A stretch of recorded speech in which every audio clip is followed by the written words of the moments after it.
ನಮಸ್ಕಾರ ಎಲ್ಲ ರೈತ ಬಾಂಧವರೇ, ನೀವು ನೋಡ್ತಾ ಇದ್ದೀರಾ ರೈತ ಮಿತ್ರ ನಂಬರ್ 1 ಯೂಟ್ಯೂಬ್ ಚಾನಲ್.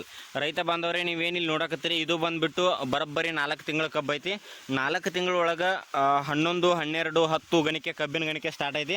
ಮತ್ತು ಕಬ್ಬಿನ ಒಳಗೆ ಮರಿಗಳ ಸಂಖ್ಯೆ ಕೂಡ ಒಂದೊಂದು ಗದಿ ಒಳಗೆ 12, 13, 14 ಕಬ್ಬಿನ ಒಂದು ಮರಿಗಳ ಸಂಖ್ಯೆ ಕೂಡ ಅದಾವು. ಮತ್ತು ಕಬ್ಬಿನ ನೀವು ನೋಡಕತ್ತೀರಿ ಇಷ್ಟೊಂದು ಬೆಳವಣಿಗೆ ಬರೋಕೆ ಮೇನ್ ಕಾರಣ ಏನಪ್ಪ ಅಂತಂದ್ರೆ ಕಬ್ಬಿನಲ್ಲಿ ನಾವು ಯಾವ ರೀತಿ ಕಬ್ಬಿಗೆ ನೀರು ಕೊಡ್ತೀವಲ್ಲ ಅದು ಭಾಳ ಇಂಪಾರ್ಟೆಂಟ್ ಆಗ್ತದೆ.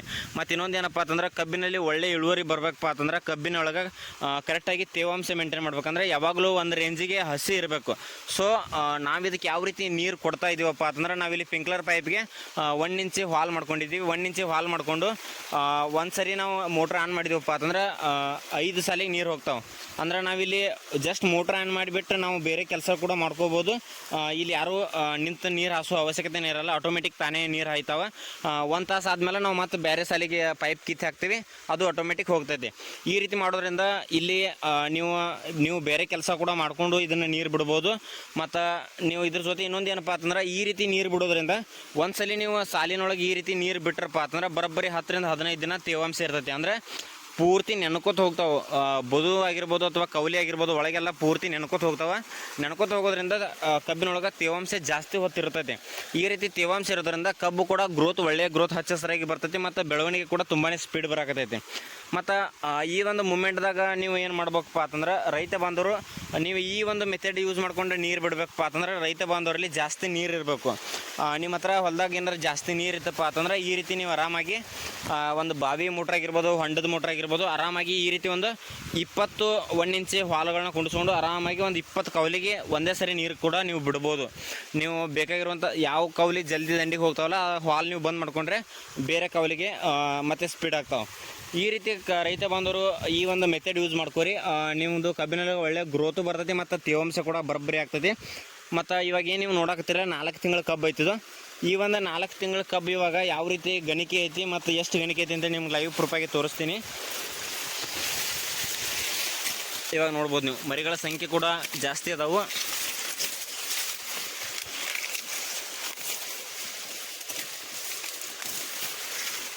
ನೋಡ್ಬೋದು ನೀವು ಇಲ್ಲಿ 1 ಗಣಿಕೆ 2, 3, 4, 5, 6, 7, 8ನೇ ಗಣಿಕೆ ಸ್ಟಾರ್ಟ್ ಐತಿ.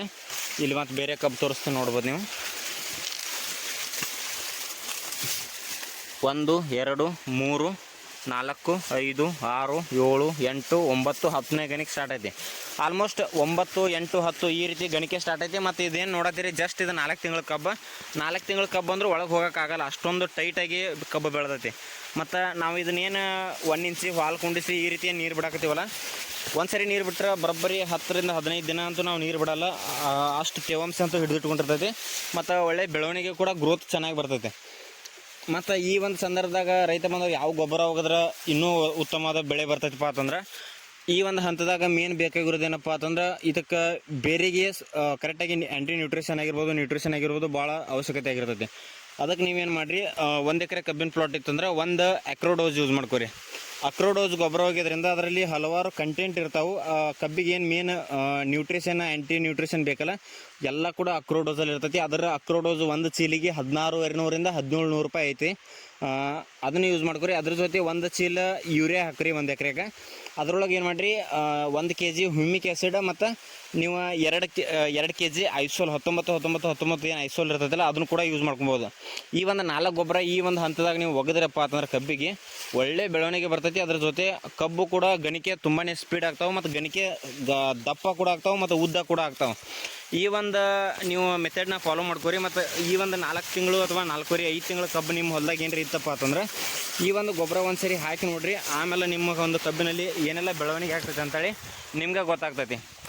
ಗೊಬ್ಬರ ಇನ್ನೊಂದು ಸರಿ ಹೇಳ್ತೀನಿ, 1 ಎಕರೆಗೆ 1 ಚೀಲ ಅಕ್ರೋಡೋಸ್ ಹಾಕೋರಿ.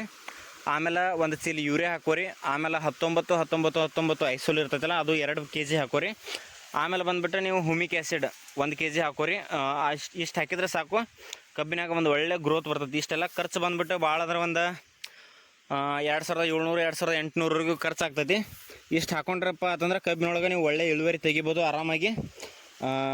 ಒಂದು ನೀವು ಅಂದ್ಕೊಂಡಕ್ಕಿಂತ ಸ್ವಲ್ಪ ಜಾಸ್ತಿ ಇಳುವರಿ ಕೂಡ ಬರುತ್ತೆ. ನೀವು ಇಲ್ಲಿ ನೋಡ್ಬೋದು, ನೀವೇನು ನೋಡಕತ್ತಿರಲ್ಲ, ಜಸ್ಟ್ 4 ತಿಂಗಳೊಳಗೆ ಈ ರೀತಿ ಹಚ್ಚ ಹಸಿರಾಗಿ ಪ್ಲಾಟ್ ಕಾಣಕತ್ತೈತಿ. ಗಣಿಕೆ ಕೂಡ ಜಾಸ್ತಿ ಉದ್ದ ದಪ್ಪ ಬರಕತ್ತೇವೆ. ಓಕೆ, ನೋಡ್ಬೋದು. ಇದ್ರ ಮುಂದಿನ ನಾವು ಏನು ಮಾಡ್ತೀವಿ, ಮತ್ತು ಇದಕ್ಕೆ ಕಳಿಗೆ ಹಿರಿಯುವಂಥ ಪ್ಲ್ಯಾನ್ ಐತೆ ನಮ್ದು.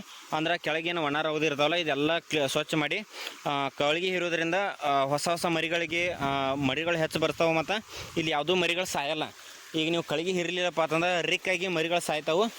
ಇವಾಗಂತೂ ಈಗ ಕೆಳಗೆ 3-4 ರೌದಿ ಎಲ್ಲ ಒಣಗಾಕತ್ತೇವೆ. ಈ ಒಂದು ಸಂದರ್ಭದಾಗ ನೀವೇನು ಇಲ್ಲಿ ನೋಡಕತ್ತಿರಲ್ಲ, ಇಷ್ಟು ಗದಾಟ ಇರ್ತೈತಲ್ಲ, ಜಸ್ಟ್ 1 ನಿಮಿಷದಾಗ ನೋಡ್ರಿ ಇದು ಎಷ್ಟು ಕ್ಲೀನ್ ಕಾಣ್ತೈತೆ ಅಂತೇಳಿ.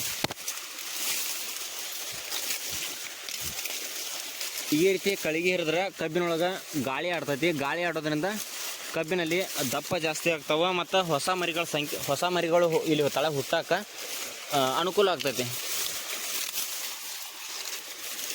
ನೋಡ್ಬೋದು, ನೀವು ಕಳಿಗೆ ಹಿರಿದ್ರಪ್ಪ ಅಂತಂದ್ರೆ ಈ ರೀತಿ ಕಬ್ಬು ಕಾಣ್ತಾವೆ. ಅಂದರೆ ಈ ರೀತಿ ಸ್ವಚ್ಛ ಆಗ್ತೈತಿ. ಸ್ವಚ್ಛ ಆಗೋದ್ರಿಂದ ಒಂದೊಂದು ಕಬ್ಬಿಗೆ ಇಲ್ಲಿ ಮತ್ತೆ 1, 2, 3 ಹೊಸ ಮರಿ ಬರ್ತಾವೆ. ಮತ್ತು ಕಬ್ಬಿನ ರೌದಿ ನೀವು ತೆಗೆದು ಈ ರೀತಿ ಸಾಲಿನಾಗ ಹೋಗಿದ್ರಪ್ಪ ಅಂತಂದ್ರೆ ನೀವು ನೀರು ಬಿಟ್ಟರೆ ಸಾಕು, ಒಂದು 15-20 ದಿನ ಅಂತೂ ಯಾವುದೇ ಕಾರಣಕ್ಕೂ ಕೆಳಗೆ ಹಸಿ ಹಂಗೆ ಇರ್ತೈತಿ. ಅಂದರೆ ತೇವಾಂಶ ಹಸಿನೇ ಇರ್ತೈತಿ.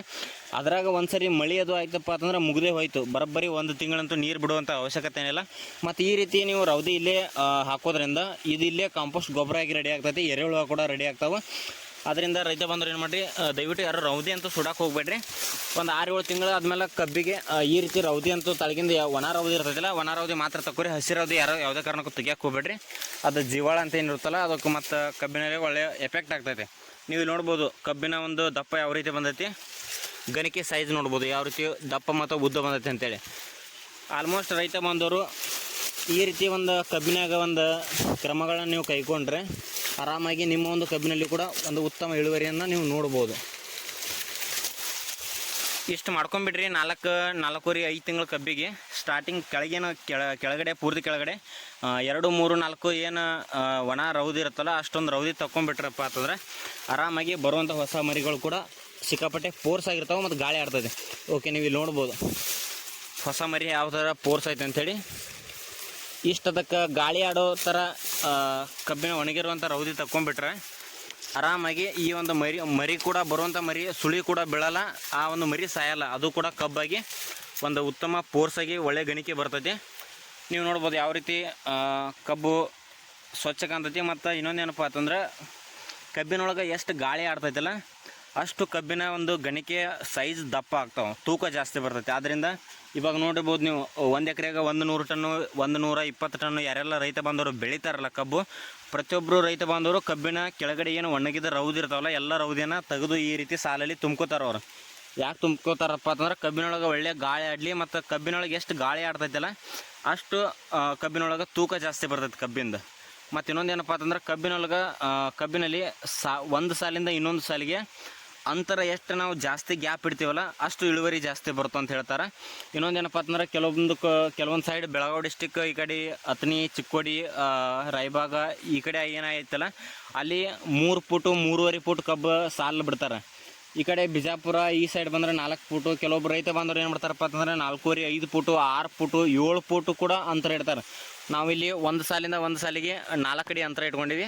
ಅಂತರ ಇಟ್ಕೊಂಡು ಈ ಒಂದು ಕಬ್ಬು ನಾಟಿ ಮಾಡಿ ಬರೋಬ್ಬರಿ 4 ತಿಂಗಳಾಯಿತು. 4 ತಿಂಗಳೊಳಗೆ ಒಳ್ಳೆ ಬೆಳವಣಿಗೆ ಕೂಡ ಐತಿ. ಇವಾಗ ಪ್ರತಿಯೊಬ್ಬರು ರೈತ ಬಂದವರು ಈ ಒಂದು ಬದಲಾವಣೆ ಮಾಡ್ಕೊರಿ. ನಿಮ್ಮ ಹೊಲದಾಗ ಏನಾರ ಜಾಸ್ತಿ ನೀರಿತ್ತಪ್ಪ ಅಂತಂದ್ರೆ ನೀವು ಕೂಡ ಈ ರೀತಿ ಕೂಡ ಮಾಡ್ಕೋಬೋದು. ಇದರಿಂದ ಕಬ್ಬಿಗೆ ನೀರು ಬಿಡ್ಬೇಕಾದ್ರೆ ಇಲ್ಲಿ ಯಾರೂ ಇರಲಿಲ್ಲಪ್ಪ ಅಂದ್ರೆ ಕೂಡ ನೀವು ಮೋಟ್ರ್ ಆನ್ ಮಾಡಿಬಿಟ್ರೆ ಸಾಕು, ಆಟೋಮೆಟಿಕ್ ನೀರಂತೂ ಆಟೋಮೆಟಿಕ್ ತಾನೇ ಹಾಯ್ತೈತಿ. ಈ ಒಂದು ಬದಲಾವಣೆ ಮಾಡ್ಕೊಂಡು ನೋಡ್ರಿ, ಕಬ್ಬಿನೊಳಗೆ ಯಾವ ರೀತಿ ಒಳ್ಳೆಯ ಇಂಪ್ರೂವ್ಮೆಂಟ್ ಮಾಡ್ಕೋಬೋದು.